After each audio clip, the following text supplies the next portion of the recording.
திண்டுக்கல் கிழக்கு மாவட்ட பாஜக கட்சி சார்பில் பொதுக்கூட்டம் நாகல் நகரில் நேற்று நடந்தது. இந்த கூட்டத்துக்கு மாவட்ட தலைவர் தனபாலன் தலைமை தாங்கினார். செயலாளர் முத்துக்குமரன் வரவேற்றார். பொருளாளர் மணிகண்டன், மாநகர தலைவர்கள் ரமேஷ், பால்ராஜ், சதீஷ்குமார், ஒன்றிய தலைவர்கள் காளியப்பன், வரதராஜன் ஆகியோர் முன்னிலை வகித்தனர். மாநில துணைத் தலைவர் துரைசாமி சிறப்பு விருந்தினராக கலந்து கொண்டு பேசுகையில், நாடாளுமன்ற தேர்தலில் தேசிய ஜனநாயக கூட்டணிக்கு வாக்களித்த தமிழக மக்களுக்கு நன்றி.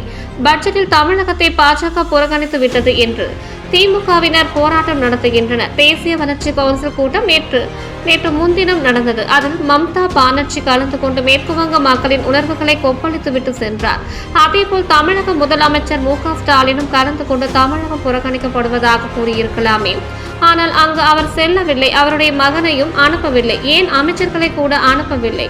மத்திய அரசிடம் இருந்து மாநில அரசு நிதி பெறும்போது அதனை பயன்படுத்திய விதம் குறித்து யூட்டிலைசேஷன் சர்டிபிகேட்டை மத்திய அரசுக்கு சமர்ப்பிக்க வேண்டும். கடந்த 3 ஆண்டு கால ஆட்சியில் திமுக அரசு அதனை சமர்ப்பிக்காமல் இருப்பதாலேயே தேசிய வளர்ச்சி கூட்டத்தில் பங்கேற்கவில்லை. நீட் தேர்வை செயல்படுத்துவது பாஜக அரசு அல்ல, சுப்ரீம் கோர்ட் உத்தரவுப்படிதான் நடக்கிறது. எனவே இந்த விவகாரத்தில் திமுக அரசு நாட வேண்டியது சுப்ரீம் கோர்ட்டை தான் என்றார். கூட்டத்தில் மாவட்ட துணைத் தலைவர்கள் மல்லிகா, சந்திரசேகரன், பாலமுருகன், செயலாளர் ஆனந்தி, அலுவலக செயலாளர் பாலகிருஷ்ணன், மாநகர தலைவர் பொன் முருகேசன் உள்பட பலர் கலந்து கொண்டனர். சான்றோர் குரல் செய்திகளுக்காக செய்தியாளர் லட்சுமணனுடன் செய்தி வாசிப்பாளர் வித்யா.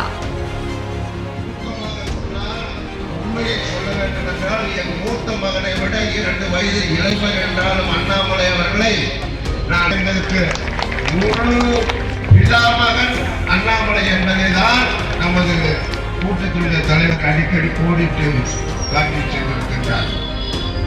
அப்புறம் இருந்தது போதும் தமிழகத்திலே வெளிச்சத்தை உருவாக்கக்கூடிய பாரதிய ஜனதா கட்சியுடைய மாநில தலைவர் அண்ணாமலை IPS கரங்களிலே தமிழக முதல்வராக அண்ணாமலை IPS அவர்களை முதல்வராக்குவேன் என சபதம். சகோதரர் மாநில செயற்குழு உறுப்பினர், சேலம் பெருங்கோட்டம் பாரதிய ஜனதா கட்சியுடைய பொறுப்பாளராக எங்கள் பகுதியில் சிறப்பாக பணியாற்றி இந்த செய்திகளை உடனுக்குடன் தெரிந்து கொள்ள சான்றோர் குரல் பக்கத்தை ஃபாலோ செய்து கொள்ளுங்கள்.